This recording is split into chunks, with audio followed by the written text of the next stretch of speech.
Bonjour et bienvenue.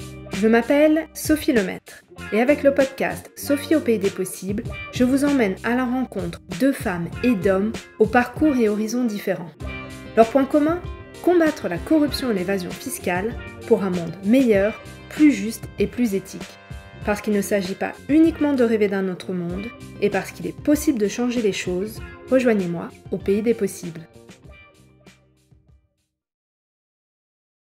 Bonjour à toutes et à tous, bienvenue dans ce nouveau numéro de Paroles de chercheurs.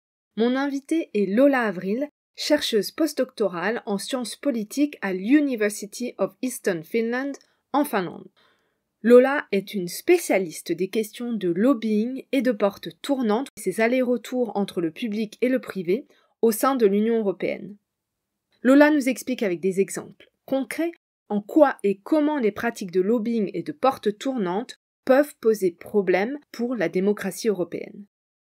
Au cours de l'épisode, nous abordons également les différents scandales de corruption qui ont touché le Parlement européen et notamment le Qatargate, qui a été révélé en décembre 2022.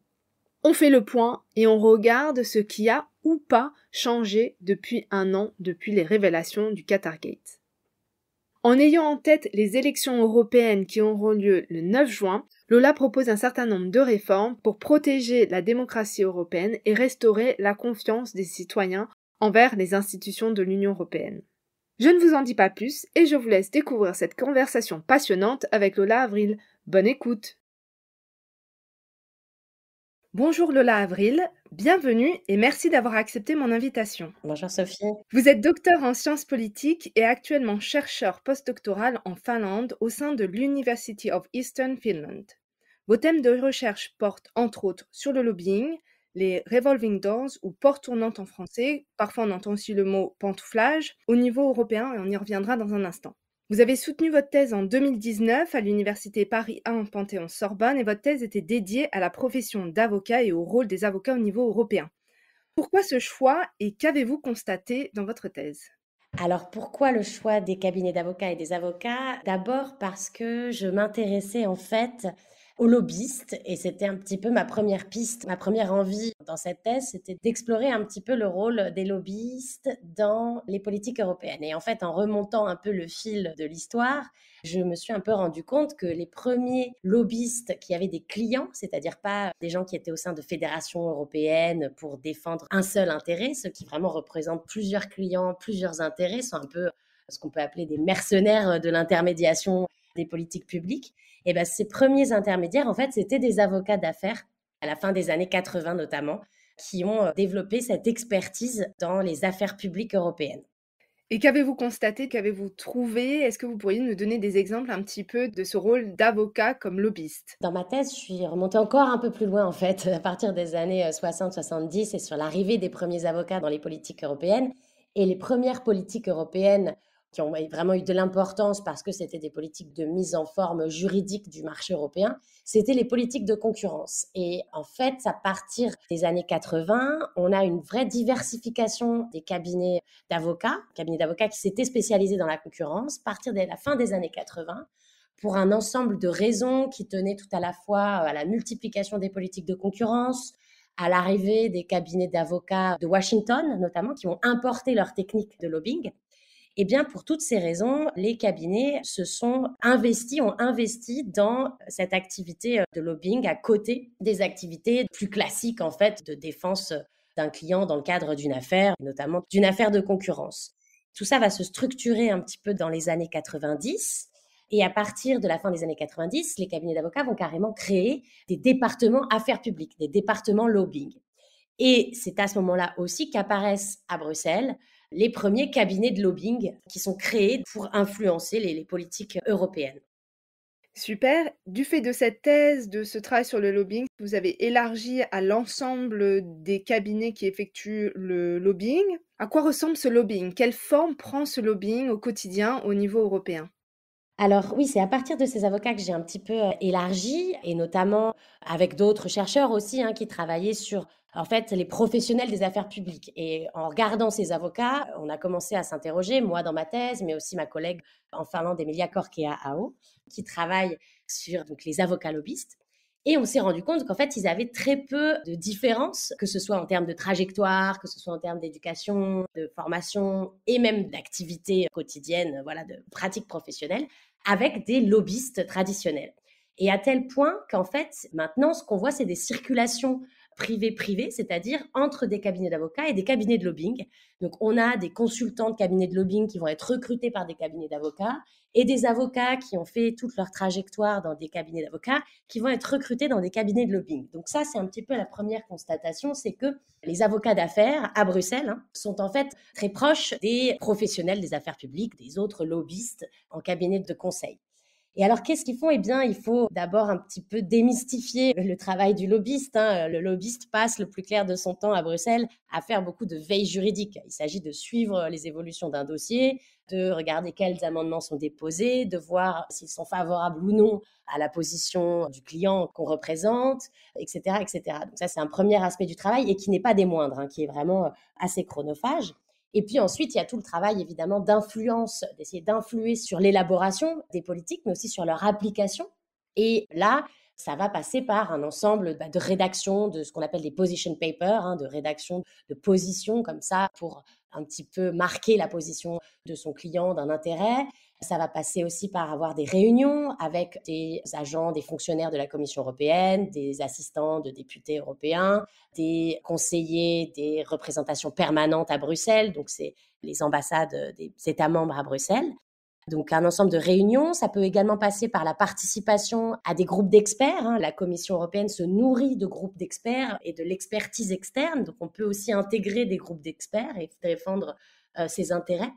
Donc voilà, c'est un petit peu tout un ensemble de pratiques assez hétérogènes et qui peuvent aller de la veille juridique à des rencontres et à la rédaction de papiers. Et puis aussi, il faut voir qu'il y a tout un ensemble d'activités de lobbying qui sont très formelles, c'est-à-dire qui correspondent à la vie d'une proposition de directive ou de règlement. Donc on va répondre à des appels à des consultations publiques, par exemple, ça c'est des moments très formels de la vie d'un projet de directive ou de règlement. Et puis il y a aussi tout un aspect très informel à Bruxelles, qui est des rencontres, tisser un réseau, s'affirmer justement dans une position d'expert. Tout ça, ça relève plus des interactions informelles avec les acteurs de la sphère politico-administrative bruxelloise.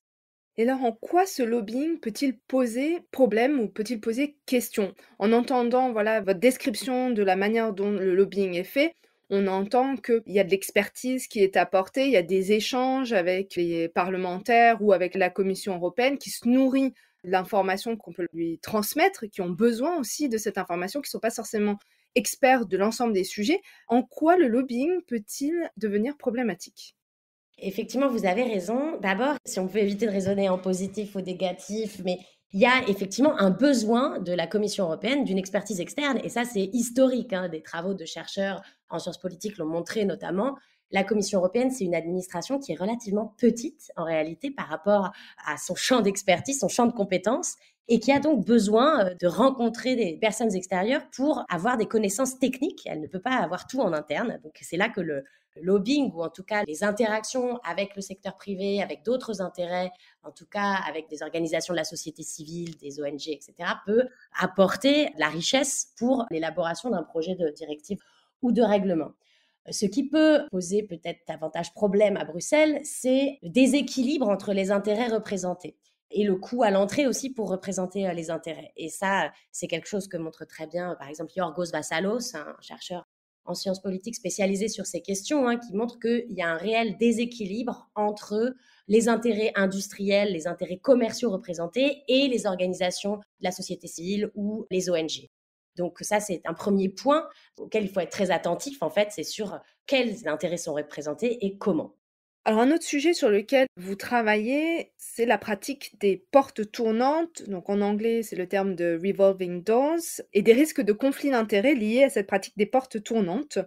Déjà, est-ce que vous pourriez nous dire ce qu'on entend par porte tournante et est-ce que c'est un synonyme du terme de pantouflage? Parce qu'en France, on entend aussi beaucoup ce terme de pantouflage et peut-être un peu moins de porte tournante. Il y a une petite différence entre porte tournante et pantouflage. C'est-à-dire que le pantouflage, historiquement, et en France d'ailleurs, il existe un délit de pantouflage depuis des décennies. Le pantouflage, en fait, ça correspond au passage du secteur public au secteur privé. Donc un fonctionnaire qui va devenir salarié d'une entreprise. Les portes tournantes, ça désigne l'ensemble des circulations entre le secteur public et le secteur privé. Donc, ça peut aussi concerner quelqu'un qui vient du privé et qui va devenir un fonctionnaire, qui va être nommé contractuel pour quelques années dans l'administration, qui va devenir commissaire européen, pourquoi pas, etc. Donc ça, c'est compris en fait dans l'appellation des portes tournantes. Il y a également donc ce qu'on appelle le pantouflage, les circulations publiques, privées. Et puis, il faut voir aussi que désormais, on a aussi tout un ensemble de circulations qui seraient un peu dans une zone grise entre le public et le parapublic, entre une autorité de régulation et une administration qu'elle serait censée réguler. Donc, on peut aussi inclure dans ces revolving doors des passages publics qui peuvent aussi susciter un certain nombre de conflits d'intérêts. Parce que c'est là aussi que ce phénomène, ce processus nous a intéressés dans le projet donc Revolve qu'on mène avec Emilia Corcao et Verena Rochik-Fergus, c'est en quoi ces revolving doors peuvent générer des conflits d'intérêts et en quoi elles peuvent poser problème du point de vue de l'allégeance à l'intérêt public. Et justement, en quoi ça peut poser problème et en quoi ça peut générer des conflits d'intérêts? Si on prend l'exemple du pantouflage ou des circulations du public vers le privé, c'est par exemple le cas d'un commissaire au transport qui aurait travaillé à réguler et qui aurait adopté un ensemble de règles, de législations qui s'imposeraient au secteur du transport et aux entreprises du transport et qui déciderait, après son mandat de commissaire européen, qui aurait été recruté dans une entreprise qu'il aurait régulée avant. Donc déjà, il y a une suspicion qui serait qu'il a peut-être fait adopter des règles pour qu'elles soient favorables à l'entreprise qu'il va rejoindre. Et en France, ça correspond à un délit en droit pénal qui est la prise illégale d'intérêt, qui n'existe pas au niveau européen. Donc ça, c'est la première chose, c'est une suspicion que pendant les fonctions, on a pu agir pour favoriser l'entreprise qu'on va rejoindre. Et puis, il y a une deuxième chose, c'est un commissaire européen qui va ouvrir un cabinet de conseil et qui va de même conseiller des entreprises qu'il avait auparavant un peu dans son champ d'action.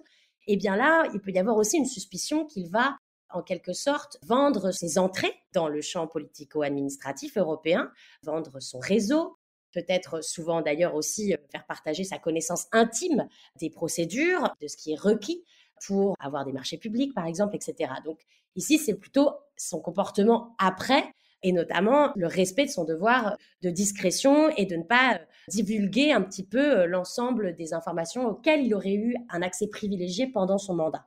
Et vous disiez donc dans le cadre de ce projet de recherche Revolve, vous vous intéressez aussi à la question de l'impact. Vous avez utilisé le terme d'allégeance à l'intérêt public. Donc quel impact cette pratique des portes tournantes peut-il avoir sur la défense de l'intérêt public et sur aussi la démocratie? Qu'est-ce que vous avez pu constater?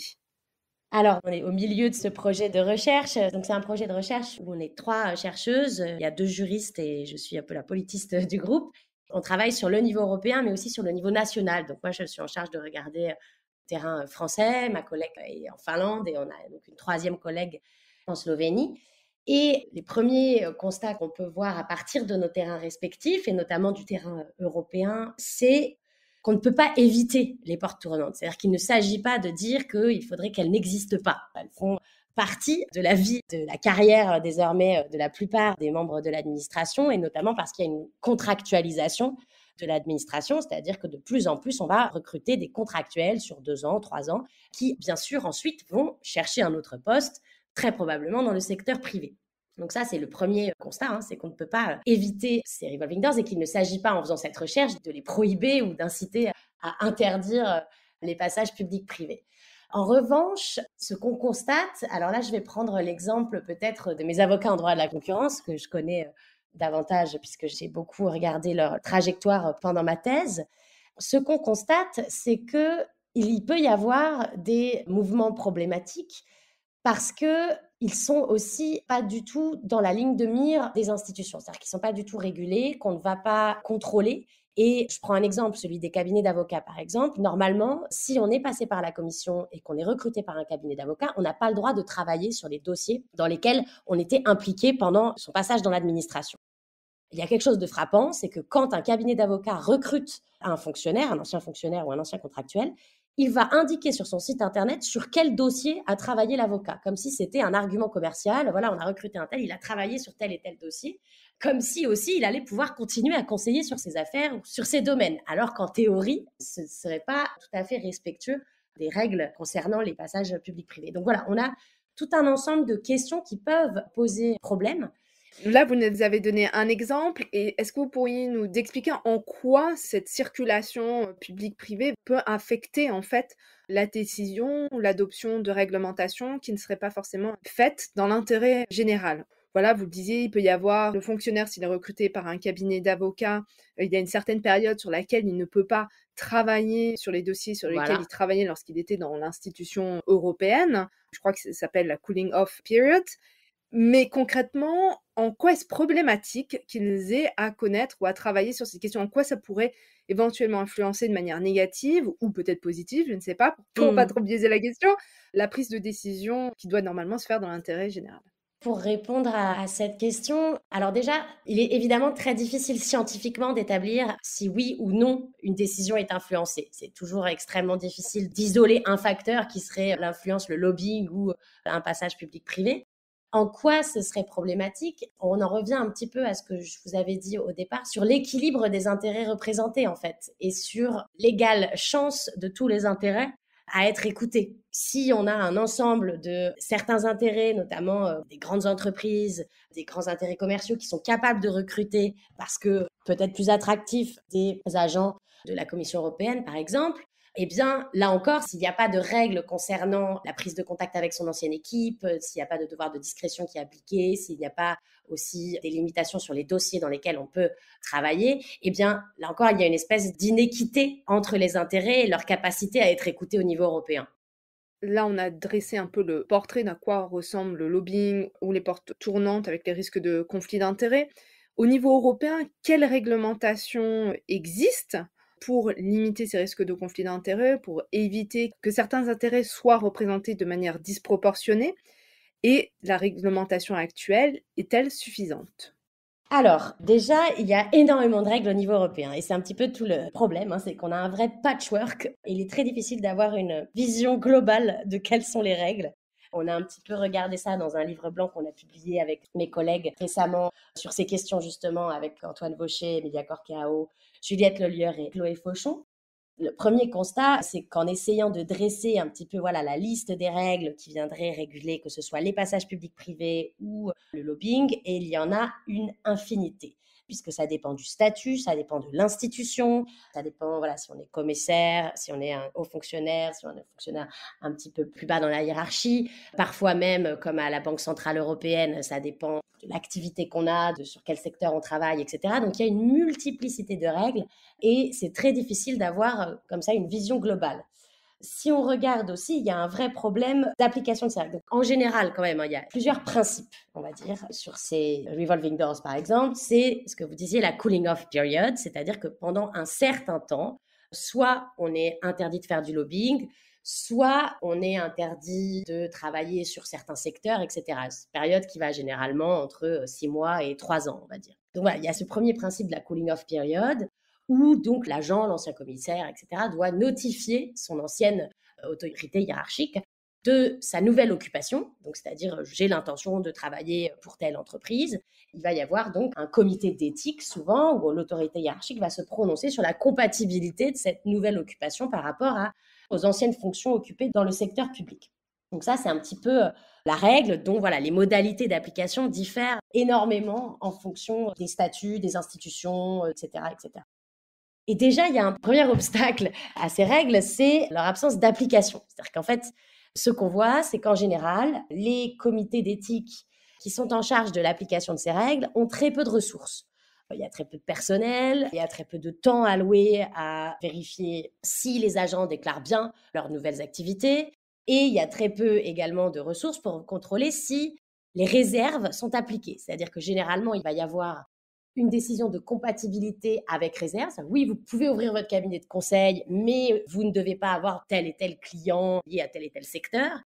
Eh bien, pour contrôler l'application de ces réserves, il y a très peu de monde et très peu de ressources qui sont allouées. Donc ça, c'est une première chose, c'est qu'on peut avoir les règles, mais on n'a pas les moyens de les appliquer, ni de regarder si les fonctionnaires déclarent bien leurs nouvelles activités, ni si, une fois qu'ils ont leur décision de compatibilité avec ces réserves, si effectivement ils ne travaillent pas, ils respectent en tout cas les réserves qui ont été énoncées. Dans toutes ces années de recherche, que ce soit pendant votre thèse et maintenant dans le cadre de ce projet de recherche Revolve, est-ce qu'il y a une chose en particulier qui vous a marqué? Qui m'a marquée. Cette dernière séquence, en fait, a été assez intéressante en tant que chercheuse parce que moi, j'ai commencé à m'intéresser aux revolving doors dans le cadre de mon projet donc, doctoral. Voilà, j'avais commencé à regarder les avocats dans les années 60, 70, puis j'avais vu qu'ils faisaient du lobbying et puis j'avais quand même fait une base de données de tous les avocats à Bruxelles pour voir leur trajectoire. Et donc voilà, j'avais vu qu'il y avait des revolving doors, des portes tournantes comme ça. Mais c'était pas tout à fait encore à l'agenda médiatique, je dirais.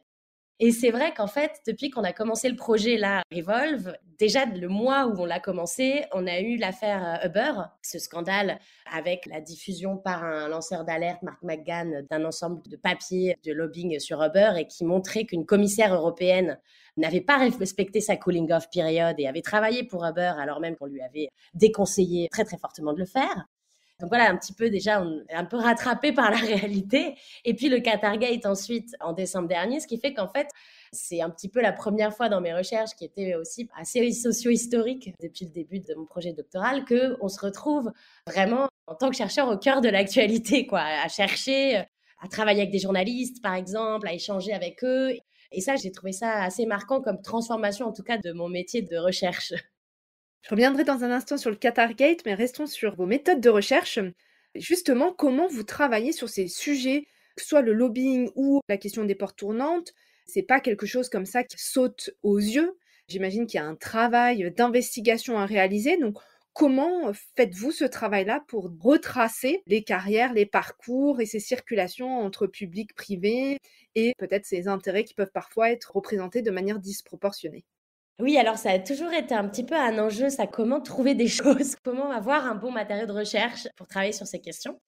Notamment, en fait, c'était particulièrement difficile pendant ma thèse avec des avocats d'affaires. C'est qu'on sait que c'est une profession qui est quand même assez attachée au secret professionnel. Voilà, donc il faut rentrer dans le sujet, je dirais, par la marge. Et alors, ce que j'avais pu faire, bon, d'abord, les entretiens se font quand même très bien.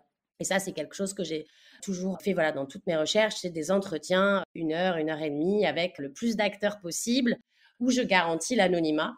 Et ça, je le respecte totalement, mais qui me servent voilà, à connaître plus intimement les pratiques, tisser une espèce de réseau sur ces questions, etc. Donc ça, c'est la première chose, bien sûr, c'est les entretiens. Ensuite, il y a un ensemble de documents qui sont rendus publics par les institutions, et c'est une mine d'or, c'est-à-dire qu'on a des avis du comité d'éthique qui regarde les activités post-mandat des commissaires européens. Certains sont rendus publics, en tout cas. C'est une autre question de savoir si tout est rendu public. Mais voilà, on a tout un ensemble, on a des débats parlementaires. Il y a déjà toute cette recherche aussi de qu'est-ce qui est disponible et comment on peut l'analyser. En fait, déjà, on peut sortir beaucoup de choses de l'étude de ces documents qui sont publics. Ça peut d'ailleurs parfois prendre du temps de les trouver parce que c'est pas parce que c'est public que c'est disponible immédiatement. Donc ça, c'est un peu la première chose. Et ensuite, j'ai essayé aussi de trouver voilà, parfois des sources un petit peu marginales, mais qui pouvaient apporter beaucoup. Par exemple, les revues professionnelles, on n'y pense pas forcément, mais les revues professionnelles telles que l'International Financial Lawyer dans le début des années 90 parlent énormément de lobbying. Il y a beaucoup d'articles, comment les avocats à Bruxelles peuvent faire du lobbying, etc. Et donc là, on a aussi des entrées dans les pratiques, dans les représentations des avocats lobbyistes du début des années 90. J'ai également fait donc la base de données que je mentionnais. Là, c'était vraiment, je m'étais demandé combien d'avocats à Bruxelles sont passés par le public, en fait. Ça représente quelle proportion? Et là, j'avais vraiment pris tous les avocats. Donc, c'était à peu près 455, voilà, avocats à Bruxelles en droit de la concurrence et en affaires publiques. Et j'avais retracé la base de données classique avec toute leur trajectoire, leur formation, et puis s'ils étaient passés ou non dans une institution européenne, dans le secteur national. J'avais besoin un petit peu de mettre des nombres, voilà, d'avoir une approche un peu plus quantitative à ce phénomène pour sortir aussi de l'entretien. Et parfois, on est tellement dans le sujet qu'on a l'impression que c'est absolument central. Et puis, en prenant un petit peu de distance et en mettant en nombre le phénomène, on se rend compte qu'il est peut-être pas si central. Bon, là, ça a plutôt confirmé qu'il y avait beaucoup de passages publics-privés. Mais voilà, c'est un petit peu tout ça que j'essaye de croiser, hein, l'approche un peu statistique, qualitative, et puis toujours essayer de trouver des sources qui ne sont pas immédiatement données, mais qui peuvent être très riches, comme ces revues professionnelles. J'ai beaucoup travaillé aussi sur les cabinets d'avocats, et sur les cabinets d'avocats, souvent, les plus prestigieux en tout cas, éditent des livres d'histoire sur eux-mêmes, qui distribuent à leurs plus grands clients. Certains payent des historiens pour regarder dans leurs archives. Alors, Moi, par exemple, c'est absolument impossible d'avoir accès aux archives d'un cabinet d'avocats. J'ai fait la demande plusieurs fois, mais c'est vraiment inimaginable du fait du secret professionnel et de l'ensemble de représentation de la profession d'avocat. Mais quand il s'agit d'écrire leur propre histoire, ils ont fait appel à des historiens et ça a donné des livres qui sont absolument fascinants sur comment un cabinet d'avocats se raconte, mais aussi sur qui étaient les premiers avocats à Bruxelles, comment ils ont construit leur réseau avec les institutions, etc., etc. En vous entendant, ça me rappelle un peu les techniques qui sont utilisées par les ONG ou par les journalistes d'investigation et pourtant c'est pas le même travail. Pourriez-vous nous dire, pour quelqu'un qui n'est pas chercheur, nous expliquer en quoi votre travail est différent de celui des ONG et des journalistes d'investigation et l'apport par rapport à ces ONG journalistes d'investigation qui vont aussi documenter les pratiques de lobbying et les pratiques des portes tournantes? Alors oui, ça c'est une question que je me suis beaucoup posée récemment, notamment voilà, à partir du moment où on a travaillé sur le Qatargate, les Uber Files, etc. Qu'est-ce qui faisait qu'on se distinguait en fait des journalistes? Alors d'abord, une information essentielle, c'est que le travail énorme qui est fait notamment par les ONG et les journalistes d'investigation sur le lobbying a été très utile à la recherche. Il faut le souligner, c'est-à-dire que la recherche s'est mise un peu tard à traiter de ces sujets. Et il est très fréquent que les chercheurs utilisent les rapports qui ont été faits par Alter EU, par Corporate Observatory, par les enquêtes qui sont faites par Politico, etc. Donc ça peut être aussi une source pour nous. Et dans ce cas, nous, on a échangé aussi avec des journalistes sur ces questions. Donc vraiment souligner d'abord l'excellent travail, à quel point ça a servi de point d'appui, d'ancrage aussi pour la création d'un domaine de recherche sur le sujet. Après, il y a une vraie différence et cette différence, elle m'est apparue notamment assez récemment quand on a eu avec ma collègue un entretien avec un lanceur d'alerte. En fait, pendant l'entretien, on s'est rendu compte qu'il nous a lancé un nom de quelqu'un que moi je suivais depuis longtemps parce que c'était un avocat d'affaires et que ce nom n'était pas vraiment sorti dans la presse et que ça pouvait vraiment constituer un scoop assez important. Et on en a parlé avec ma collègue après, on s'est dit waouh, c'était pas sorti, mais qu'est-ce qu'on en fait de cette information en fait? Et on s'est rendu compte en fait que c'était pas du tout notre rôle. C'est-à-dire que nous, ce qui nous intéressait, c'était les liens d'une entreprise avec les cabinets d'avocats, comment l'entreprise se sert des cabinets d'avocats pour faire du lobbying, mais en fait, remonter la chaîne de responsabilité, quelque part, nominative, nous importait peu et ne répondait pas à une question de science politique. Et je pense que c'est là aussi la grande différence, c'est que on ne se pose pas les mêmes questions. Alors, dans le livre blanc, on fait un exercice un peu différent qui est là de proposer des réformes. Donc, ce n'est pas un exercice purement scientifique, mais lorsqu'on travaille en tout cas à des publications scientifiques, on se pose des questions qui répondent à des théories de l'intégration européenne, qui répondent à des théories sur quelle est la forme de l'État prise par l'État européen. Est-ce que c'est un État? Est-ce que c'est un État régulateur? Etc., etc. Quelles sont ses relations avec les autres sphères sociales? Donc, je pense que même si on travaille sur le même matériau et si on peut travailler sur les mêmes sources, on ne va pas poser la même question puisque tout simplement, on n'a pas en tête les mêmes destinataires. Et nous, il s'agit la plupart du temps de répondre à des questionnements de sciences politiques. Et pourtant, votre sujet, il est tellement d'actualité. Vos réflexions, vos trouvailles, vos recommandations peuvent avoir une influence sur la réglementation, sur les changements de pratiques. Donc, comment est-ce que vous percevez ce rôle-là?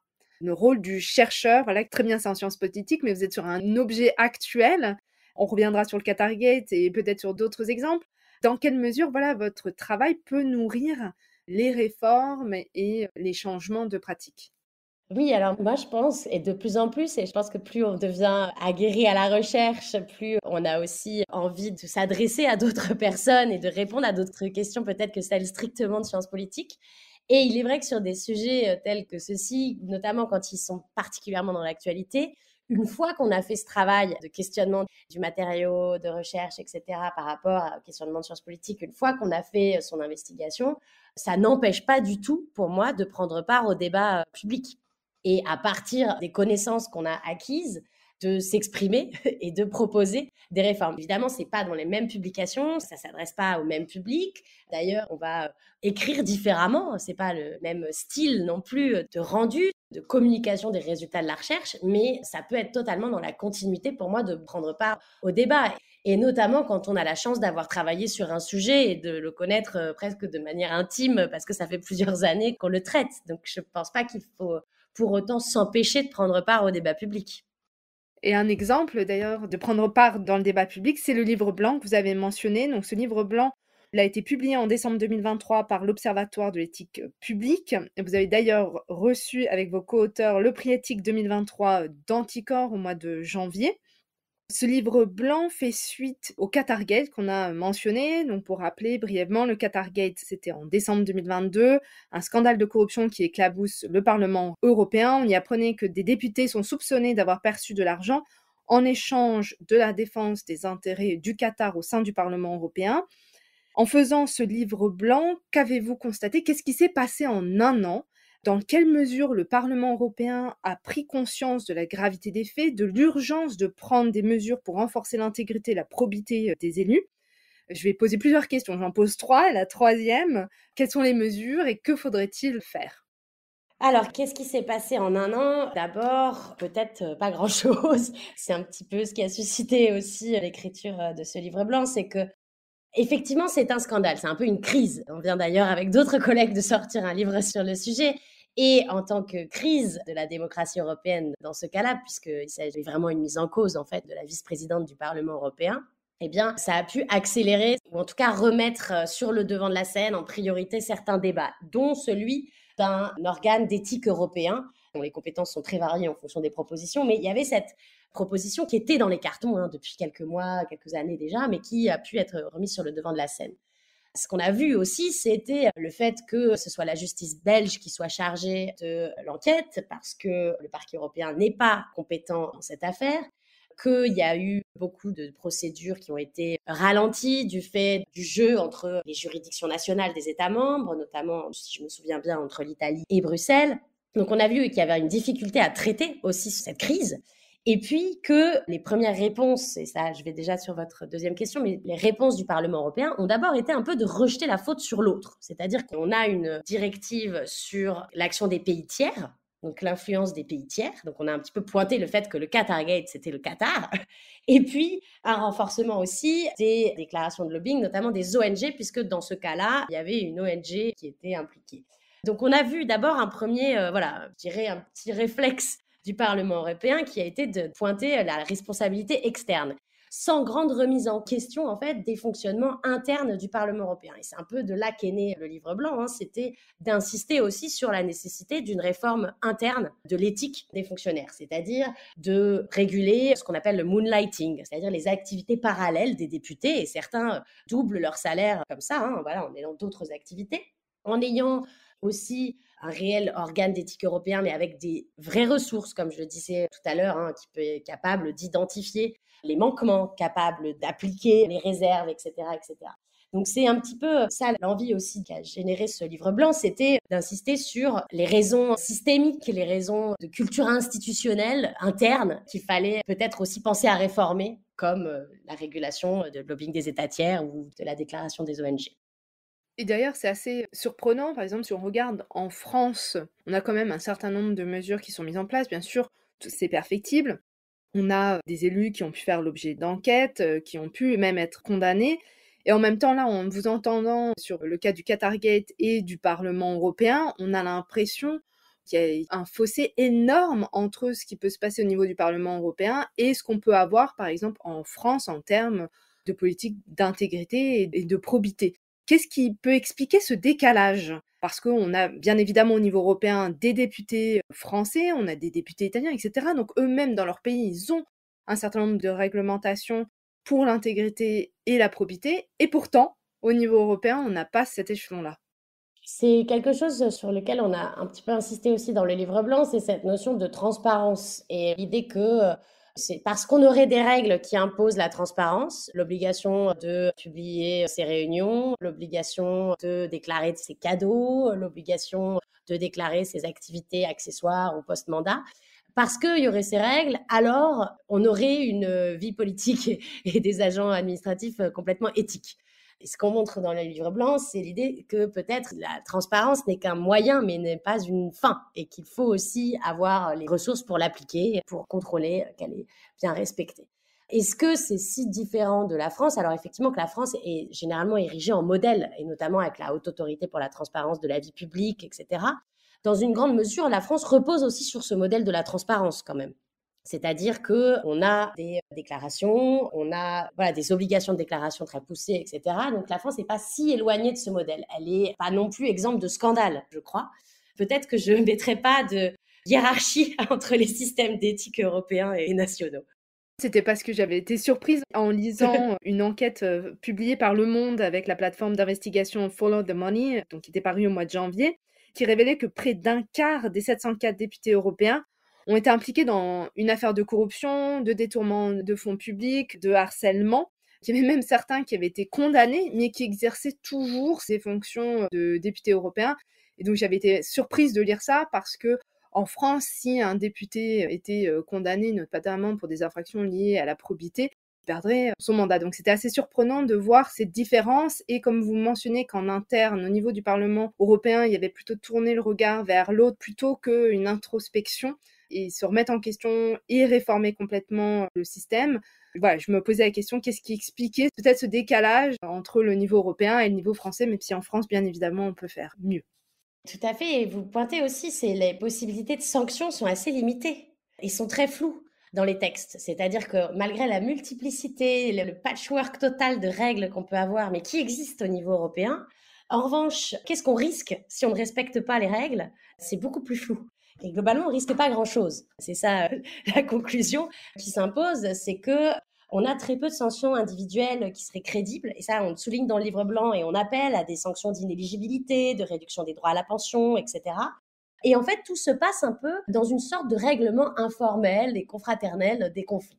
Et on le voit très bien si on regarde, nous, ce qu'on a étudié notamment avec Emilia, c'est les passages publics-privés, donc les commissaires qui partent dans le privé, les activités post-mandat des commissaires européens.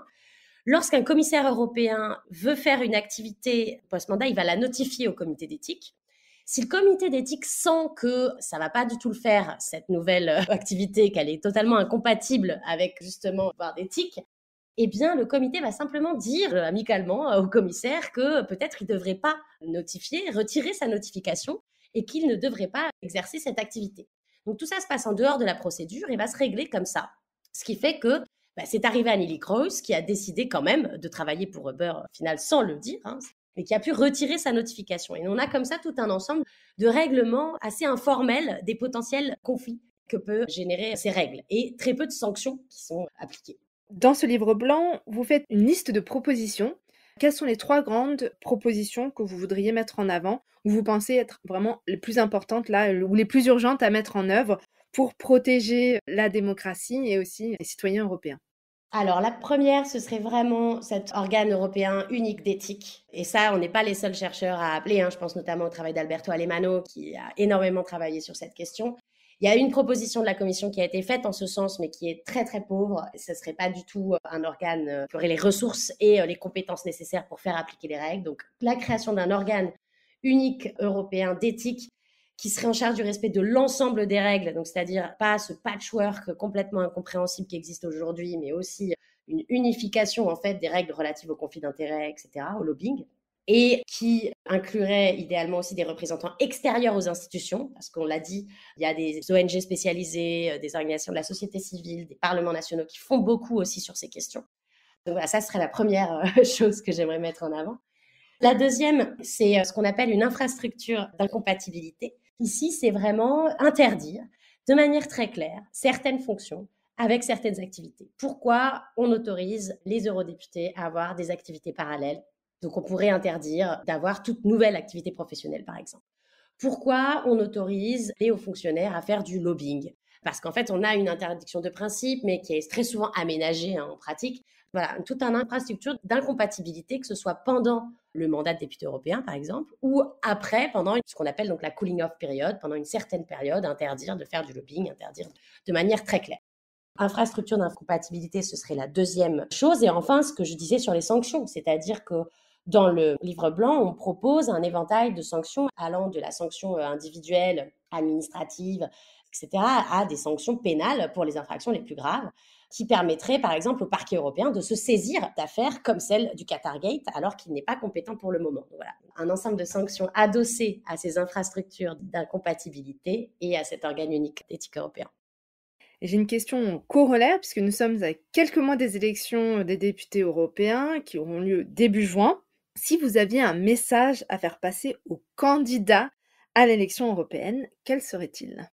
Ce serait de prendre au sérieux ces questions de transparence et de respect de l'éthique, puisque c'est aussi en ayant des scandales comme ça qu'on suscite de la méfiance envers l'action politique européenne et envers Bruxelles, comme on peut le dire. Donc, je pense qu'il faut prendre très au sérieux ces questions et que le Qatargate et cet ensemble de scandales qui rythment un peu désormais la vie démocratique européenne peut avoir des conséquences assez graves, en fait, sur la légitimité du système politique européen. Et pour terminer cet épisode, j'aimerais qu'on discute un petit peu des autres activités que vous avez en dehors de votre travail de chercheur. J'ai vu notamment que vous teniez une chronique mensuelle autour de la musique et des sciences politiques à Tsugi Radio. Vous avez aussi une émission Parlons élections sur EU Radio. Pourquoi ces projets? Qu'est-ce qui vous plaît tant avec ces émissions de radio? Ça, c'est quelque chose qui m'a un petit peu toujours tenue en faisant ma recherche et justement, on parlait de sortir un peu de ces questionnements de recherche et d'arriver à parler de sa recherche à d'autres publics. Et j'avais commencé ça, en fait, lorsqu'on a créé le groupe de recherche sur l'Union européenne, le GRU, qui était un groupe financé par la FSP. On avait créé ça avec Samuel Faure et puis d'autres jeunes chercheurs sur les études européennes. On avait commencé par faire des petites capsules vidéo de 5-10 minutes autour des études européennes. Et puis, on avait tenu une petite rubrique aussi sur l'actualité européenne pour faire parler les chercheurs. En fait, c'est simplement aussi partager, on a du mal à déconnecter de ces questionnements de recherche dans la vie de tous les jours. Je dirais que le métier de chercheur, on ne referme pas son cahier le soir et on oublie ces questionnements. Et donc, c'est un petit peu une manière pour moi de continuer à m'interroger de manière différente sur mes objets ou en tout cas sur la science politique. Alors, pour musique et sciences politiques, moi, j'ai fait le conservatoire, en fait, avant de reprendre mes études. Donc, j'ai un DEM de musique. Donc, c'était aussi une manière de retourner à mes premiers amours et de concilier mes deux passions, la science politique et la musique. Pour moi, c'est extrêmement riche parce que tous les mois, je dois lire beaucoup de travaux, découvrir plein de pans de recherche, essayer de les rendre accessibles. Donc voilà, j'ai plus ou moins le temps de le faire. Je suis plus ou moins satisfaite du résultat, mais c'est extrêmement enrichissant parce qu'on peut aussi rester parfois en tant que chercheur un petit peu collé à ces sujets, à ces objets et avoir du mal à lire d'autres choses que des choses sur l'éthique et l'Europe. Donc ça me fait beaucoup de bien.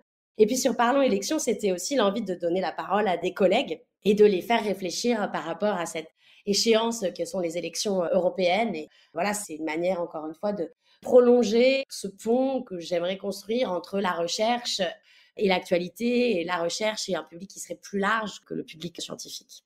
Merci beaucoup pour cet échange. Je mettrai le lien du livre blanc et rediriger aussi pour votre chronique et votre émission Parlons élections et la chronique sur la musique et les sciences politiques. Je mettrai ça dans la description de l'épisode. Merci beaucoup pour cet échange, c'était passionnant. Merci d'avoir écouté l'épisode jusqu'au bout. Si vous ne l'avez pas encore fait, abonnez-vous au podcast et surtout partagez-le avec vos amis, votre famille, vos collègues. Et si vous pouviez me laisser un avis 5 étoiles, que ce soit sur Apple Podcast ou sur Spotify, cela permettra à d'autres de découvrir le podcast et de nous rejoindre au pays des possibles. Si vous souhaitez me contacter ou si vous voulez me suggérer des invités, n'hésitez pas, envoyez-moi un email, l'adresse est indiquée dans la description de l'épisode. Je vous dis à bientôt pour un nouvel épisode.